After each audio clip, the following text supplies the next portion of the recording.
ஹல்லேலூயா. ஆகவே ஜெபம் பண்ணி தருகிற எண்ணெய் அது அற்பமாக எண்ணாமல் இருக்க வேண்டும். இப்போ சபை மூப்பர்களை வரவழைத்து நீ வியாதிப்பட்டு இருந்தால் எண்ணெய் பூசி ஜெபித்தால் உனக்கு விடுதலை உண்டாகும் என்று யாக்கோபில் சொல்லப்பட்டிருக்கிறது. ஹல்லேலூயா. ஆகவே நாம் விசுவாசத்தோடு எதை எடுத்துக்கொள்ளுகிறோமோ அது அதனுடைய கிரியை வெளிப்படும். ஹல்லேலூயா. எல்லோரும் 24 மணி நேரம் ஜெபத்தில் இருக்க முடியாது.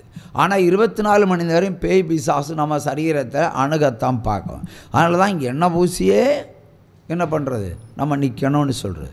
நான் கூட ஒரு சொட்டு எண்ணெயாவது ஜெபம் பண்ணி என் சிரசில் வைக்காமல் மயக்க பிடிக்கிறதே கிடையாது. ஹல்லேலூயா. என்றால் நம்மிடத்தில் சில பாவங்கள் இருக்கலாம், சில இச்சை ரோகங்கள் இருக்கலாம், சில குறைபாடுகள் இருக்கலாம். எல்லாவற்றுக்கும் ஆண்டவரை என்னை பரிசுத்தம் பண்ணும். ஒரு வார்த்தை, ஒரு சொட்டு எண்ணெய், ஒரு வார்த்தை. ஹல்லேலூயா. ஒரு சொட்டு எண்ணெய் நம்ம சரீரத்தில் இருந்தால் அது இயேசுவின் இரத்த கோட்டைக்குள்ளே நம்ம இருக்கிறது போல் பிசாசு எண்ணிக்கொள்ளுவான். ஹல்லேலூயா. ஆகவே இரத்த கோட்டைக்குள்ளே இருக்கிற பிள்ளைகளை எந்த சாத்தானும் ஒன்றும் செய்ய முடியாது. ஹல்லேலூயா. மறுபடியும் 4 வரியை பாடுவான். இரத்த கோட்டைக்குள்ளே நான் நுழைந்து விட்டேன், இனி எதுவும் அணுகாது.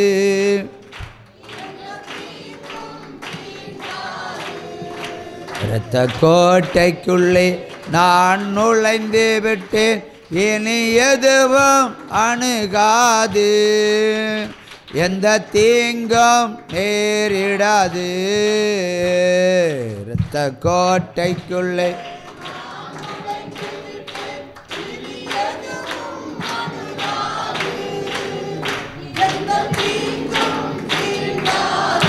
நல்ல தகப்பனே, இந்த ஓய்வு நாளில் வருகை தந்திருக்கிற யாவரையும் இயேசு பெரியவர் வருகையின் ஊழியங்கள் சார்பாகவும், ஜீவவழி ஜெபக்கோபுரம் மாத பத்திரிகையின் சார்பாகவும், இயேசு பெரியவர் வார பத்திரிகையின் சார்பாகவும், ஜீவவழி தொலைக்காட்சியின் சார்பாகவும் உங்களை வாழ்த்துகிறேன், வரவேற்கிறேன். உங்களுக்கு சுகமும் சமாதானமும் சந்தோஷமும் விடுதலையும் உண்டாகட்டும். அமருவோம். ஹல்லேலூயா. நேற்றைய தினம் வாசித்த வேத புஸ்தகத்திலிருந்து எசேக்கியேல் 16ஆம் அதிகாரத்திலிருந்து 5 முதல் தொடர்ந்து வாசிக்கவும், நிறுத்த சொல்ல வேண்டிய இடத்தில் நிறுத்தப்படணும். 16ஆம் அதிகாரம் 5 முதல் உள்ள வசனங்கள். உனக்காக பரிதபித்து இவையாகிலும் ஒன்றை உனக்கு செய்ய ஒரு கண்ணும் உன் பேரில் இரக்கமாய் இருந்ததில்லை. நீ பிறந்த நாளில் அருவருக்கப்பட்டதினால் வெளியில் எறிந்து விடப்பட்டாய். நான் உன் அருகில் கடந்து போகும்போது மிதிக்கப்படுவதற்கு ஏதுவாய் நீ உன் இரத்தத்தில் கிடக்கிறதை கண்டு உன் இரத்தத்தில் கிடக்கிற உன்னை பார்த்து பிழைத்திரு என்றேன். ஆம், உன் இரத்தத்தில் கிடக்கிற உன்னை பார்த்து பிழைத்திரு என்று சொன்னேன். உன் வயலின் பயிரைப் போல அநேகமாய் ஆயிரமாய் பெருகும்படி உன்னை நான் வைத்தேன். நீ வளர்ந்து பெரியவளாகி மகா சௌந்தரியவாய் ஆனாய். உன் ஸ்தனங்கள் எழும்பின, உன் மயிர் வளர்ந்தது. ஆனாலும் நீ நிர்வாணமும் அம்மனமாயிருந்தாய். நான் உன் அருகே கடந்து போன பொழுது உன்னை பார்த்தேன். இதோ உன் காலம் பருவகாலமாயிருந்தது. அப்பொழுது வஸ்திரத்தை உன்மேல் விரித்து உன் நிர்வாணத்தை மூடி உனக்கு ஆணையிட்டு கொடுத்து உன்னோடு உடன்படிக்கை பண்ணினேன் என்று கர்த்தராகிய ஆண்டவர் சொல்லுகிறார், இவ்விதமாய் நீ என்னுடையவளானாய். நான் உன்னை ஜலத்தினால் முழுக்காட்டி உன்னை இரத்தமர ஸ்நானம் பண்ணுவித்து உனக்கு எண்ணெய் பூசி சித்திர தையலாடையை உனக்கு உடுத்தி சாயம் தீர்ந்த பாதரட்சைகளை உனக்கு தரித்து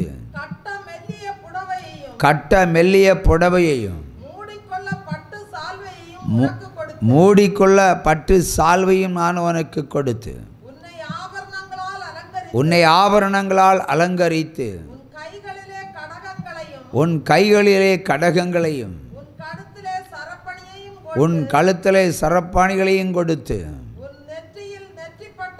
உன் நெற்றியில் நெற்றி பட்டத்தையும் வைத்து உன் காதுகளில் காதணிகளையும் வைத்து உன் தலையின் மேல் சிங்காரமாய் கிரீடத்தையும் தரித்தேன்.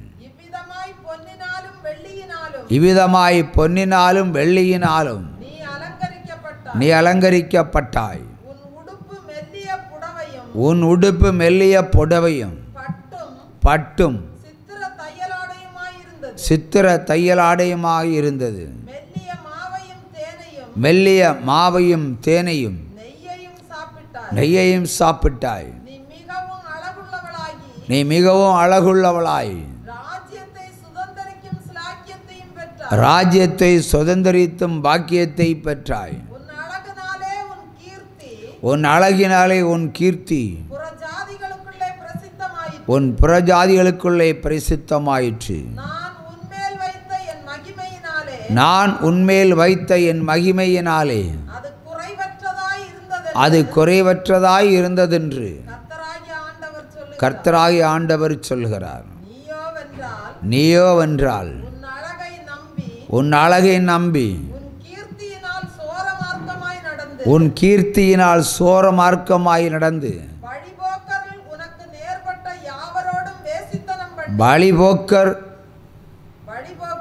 பலிபோக்கரில் நேர்பட்ட யாவர் மேலும் வேசித்தனம் பண்ணி யாவர்கூடும் வேசித்தனம் பண்ணி உன் வஸ்திரத்தின் சிலவற்றை எடுத்து பலவர்ண ஜோடிப்பான மேடைகளை நீ உண்டாக்கி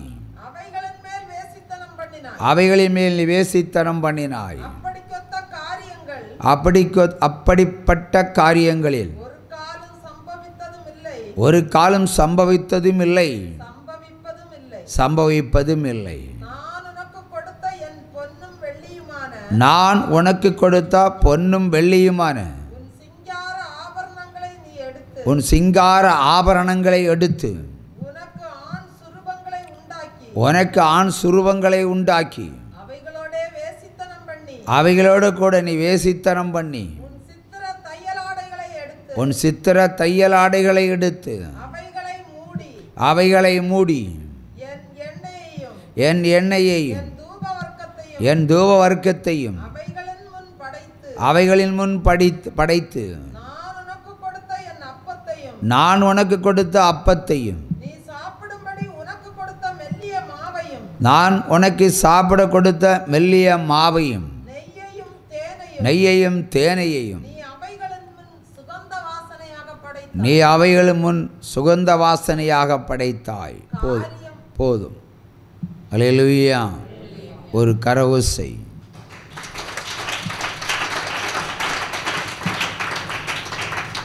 தேவன் அழகாக கைவிடப்பட்ட ஒரு ஸ்திரியை குறித்து ஒரு காரியத்தை சொல்லியிருக்கிறார். ஆனால் ஒரு 2 நிமிஷத்தில் இது மொத்த வசனத்தினுடைய சுருக்கத்தையும் யாராவது ஒருவர் சொல்ல முடிந்தால் எளிமையில் நின்று சொல்லுங்கள். இந்த வசனத்தை புரிந்து கொண்டவர்கள் அதன் சுருக்கத்தை ஒரு விளக்கத்தை 1 நிமிடத்தில் 2 நிமிடத்தில் சொல்ல முடிந்தால் யாராவது எளிமையில் நின்று சொல்லுங்கள். அல்லேலூயா. எனிபடி பிரதர் சொல்லுங்கள். முன்னாடி இருக்கிறவன் இப்போ படித்தேங்களா? எளிமையா? சரி. இல்லை இப்போ படித்த வசனத்தினுடைய சுருக்கத்தை சொல்லுங்கள். என்ன எதை ஆண்டவர் போதிக்கிறார் இன்றைக்கு? இந்த வசனங்களுடைய சுருக்கம்.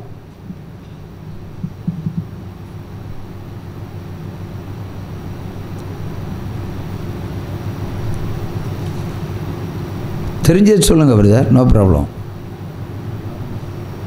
சொல்ல முடியுமா? புரிய மாட்டேன், உட்காருங்க, நீ சொல்லு. ஒரு ஸ்திரீயை குறித்து தேவன் சொல்லியிருக்கிறார். ஒரு ஸ்திரீ பிறந்த பிறகு, அது குழந்தையாக பிறந்தவர், பெண் குழந்தையாய் பிறந்தவர் கழுவப்படவும் இல்லை. அந்த குழந்தை மேலே இருக்கிற ரத்தத்தையும் யாரும் கழுவலை. அந்த குழந்தையை தூக்கி தூர போட்டாங்க. அப்போ தேவன் கடந்து போகிற பாதையில் மிதிப்பட்டு சாகிற அளவுக்கு அந்த பிள்ளை கடந்தது.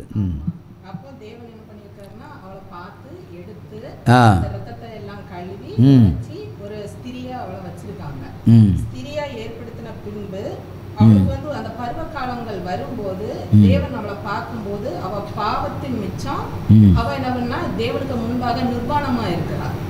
நிர்வாணமா இருக்கிறதுனால தேவன் அவளை பரிசுத்தப்படுத்துறதுக்காக அவளுக்கு அந்த இடத்துல ஸ்நானம், தண்ணியினால ஸ்நானம் பண்ணியிருக்காங்க. அவருடைய இரத்தத்தினால அவளை கழுவி இருக்காங்க. கழுவி அவளுக்காக துணி கொடுத்துருக்காங்க. ஆடை அலங்காரம் பண்ணி பொன்னினாலும் வெள்ளியினாலும் அவளை ஒரு பொண்ணை எப்படியெல்லாம் அலங்கரிக்க முடியுமோ அந்த அளவுக்கு ஸ்திரீயை அலங்காரம் பண்ணி வச்சிருக்காங்க. அது தேவனுடைய பிள்ளையா இருக்கணும் அப்படிங்கிறதுக்காக. நெற்றியில ஒரு அடையாளம் வச்சிருக்காங்க, தலையில கிரீடமும் எல்லாமே ஒரு பொண்ணு எப்படி இருக்கணும் அப்படிங்கிறத வச்சிருக்காங்க. ஆனா அவ அதையும் தாண்டி மறுபடியும் அந்த பாவத்துல போய் விழுந்திருக்கா. அல்லேலூயா. உட்காரு. Right answer. அல்லேலூயா. இயேசு இந்த ஓமையை, கடவுள் இந்த ஓமை எதுக்கு சொல்லுகிறார் என்று சொன்னால், ஒரு தாய் கர்ப்பிணியாக இருக்கும் பொழுது ஆண் பிள்ளை பெறுமா பெண் பிள்ளை பெறுமான்னு எல்லோரும் யோசிப்பாங்க. எல்லோரும் ஆண் பிள்ளைக்குன்னா ரொம்ப சந்தோஷப்படுவாங்க இல்லையா? அப்போ பெண் பிள்ளை ஆனதினால் அந்த பிள்ளையை தூக்கி எறியப்பட்டது.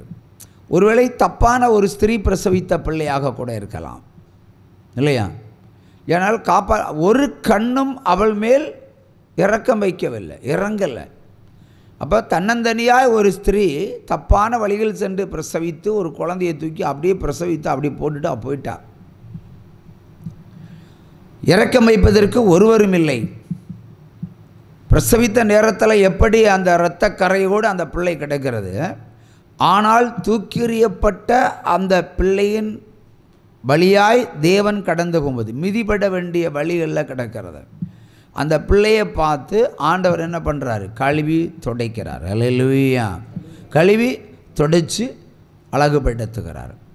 இன்னொரு காலகட்டத்தில் அந்த பிள்ளை பருவகாலம் எய்யும்போது, அது ஒரு பருவகாலம், ஒரு பெண்ணுக்கு ஒரு பருவகாலம் உண்டு இல்லையா? ஆண்களுக்கும் ஒரு பருவகாலம், பெண்களுக்கும் ஒரு பருவகாலம். ஆனால் பெண்களுடைய பருவகாலம் விசேஷித்த காலம். அந்த காலத்தில் அந்த பிள்ளை நிர்வாணமாக இருக்கிறது. ஒரு வஸ்திரம் கொடுப்பதற்கு கூட ஒருவரும் இல்லை. இப்போ கைவிடப்பட்ட ஒரு பிள்ளையினுடைய ஒரு ஸ்டோரியை தான் ஆண்டவர் சொல்லுகிறார். அப்போ யாருமே இல்லை அந்த பிள்ளைக்கு, அவளுக்கும் போதிப்பதற்கு வேறு யாரும் கிடையாது. ஆகவே அவளுடைய பருவகாலம் அவளுக்கே தெரியவில்லை. அவளுடைய உறுப்புகள் வளர்ந்தது, தலைமயிர் வளர்ந்தது, ஆனால் அவளுக்கு தெரியலை. ஆனால் கர்த்தர் கடந்து வந்து தன்னுடைய வஸ்திரத்தை அந்த பிள்ளைக்கு கொடுக்கிறார்.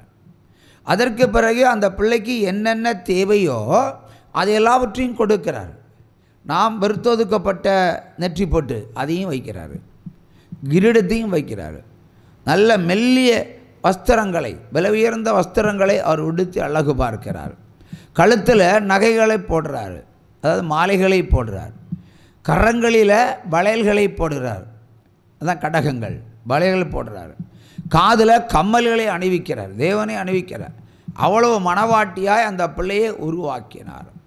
ஆனால் அந்த பிள்ளை பிற்காலத்தில் அது ஸ்நானமும் கொடுக்கிறார், அது ஞானஸ்தானமும் கொடுக்கிறார், அது பரிசுத்தம் பண்ணி வச்சிருக்கிறார். பரிசுத்தம் பண்ணப்பட்ட அந்த பிள்ளை பிற்காலத்தில் பாவத்தில் விழும்படியாய் வழி தப்பி கடந்து போகிற ஒரு ஸ்டோரியை தான் இங்கே சொல்லப்படுகிறது. நேர்பட்ட புருஷர்கள், அவளுக்கு முன்பாக நேர்பட்ட எல்லா ஆண்கள் மத்தியிலையும் அவள் என்ன பண்ணுகிறாள்? வேசித்தனம் பண்ணுகிறாள். அடுத்து விக்கிர சுருவங்களையும் செய்து அதிலையும் வேசித்தனம் பண்ணுகிறாள். மட்டுமல்ல, தேவன் கொடுத்த வஸ்திரத்தையும் அந்த விக்கிரங்களுக்கு படைக்கிறாள். தேவன் கொடுத்த நல்ல பிள்ளை சாப்பிட நல்ல மெல்லிய மாவையும் விலை உயர்ந்த உணவகைகளையும் அவர் கொடுத்திருந்தார். அதையும் அதை விக்கிரகத்துக்கு படைக்கிறார்கள். அல்லேலூயா. அவன் நீ தீட்டுப்படுகிறாய், வேசித்தனம் பண்ணுகிறாய். அதுக்கு கீழே படித்தா தெரியும் அந்த ஸ்திரீனுடைய நிலைமை என்ன ஆகும் என்று. அல்லேலூயா. ஆகவே இங்கு நாம் யோசிக்க வேண்டிய ஒரு காரியம், கைவிடப்பட்ட நிலையில் கிறிஸ்தவர்களாகிய நாம் இருந்திருக்கலாம். ஆனால் கை கொடுக்கிற தேவன் நமக்குள்ள வந்து இவையெல்லாம் நமக்கு செய்கிறார். ஒரு ஞானஸ்தானம் தருகிறார், பரிசுத்தமான உடைகளை அணிய சொல்லுகிறார், ஒழுக்கமாக இருந்து சொல்லுகிறார். சரி, நிறைய பேர் ஞானஸ்தானம் எடுத்த பிறகு தான் மிகப்பெரிய பாவங்களை செய்கிறாங்க. அதுக்கு தான் இந்த சப்ஜெக்ட். அல்ல, ஞானஸ்தானம் என்பது ஒரு மனிதனை புதுப்பித்து இனி என்னாலும் அவருக்காக வாழ்கிறது. நீ பாவத்தை குறித்து எண்ணியே பார்க்கக்கூடாது. ஒரு புது வாழ்க்கை, ஒரு புது சரீரம், ஒரு புது உள்ளம், ஒரு புது இருதயம். ஆனால் அப்படி உருவாக்கப்பட்ட அந்த ஸ்திரீ பின்னாளிலே வேசித்தனம் புரிகிறாள். அப்போ தேவன் என்ன செய்வார்? கைவிடுவார். அல்லேலூயா, அல்லேலூயா. அவே தேவன் கைவிடாமல் இருக்க வேண்டுமானால் நாம் எப்பொழுதும் கடந்து வந்த பாதையை நினைத்து பார்க்க வேண்டும். நம்முடைய வாழ்க்கையில் தேவன் எந்தெந்த இடங்களில் கடந்து வந்து எப்படிப்பட்ட அற்புதங்களை செய்திருக்கிறார். யாருக்கு வேண்டாமல் தூக்கி எறியப்பட்ட குழந்தையாக இருக்கும் பொழுது அவர் வந்தார். அவர் அன்றை காப்பாற்றப்பட்டால் அந்த இரத்தத்திலே அந்த குழந்தை செத்துரும். அப்போ ஆண்டவருடைய கரம் அங்கே இருக்கிறது. வளர்ந்த பிறகு நீ நிர்வாணியாக இருப்பது உனக்கே தெரியாது என்று சொல்லி அவரே வஸ்திரங்களை போட்டு அழகுபடுத்தி பார்க்கிறார். ஒரு மணவாட்டியாக உருவாக்குறார். நீ எப்பொழுதும் என் பிள்ளையாக இருக்க வேண்டும் என்பதுதான் அவருடைய நோக்கம். ஆனால் சாத்தானுடைய பிள்ளையாக நீ மாறிவிட்டாய் என்றுதான் ஆண்டவர் இன்றைக்கு சொல்லுகிற ஒரு செய்தி. அல்லேலூயா. பின்னிட்டு போனால் கர்த்தர் சங்காரம் பண்ணாமல் விடமாட்டார். அல்லேலூயா.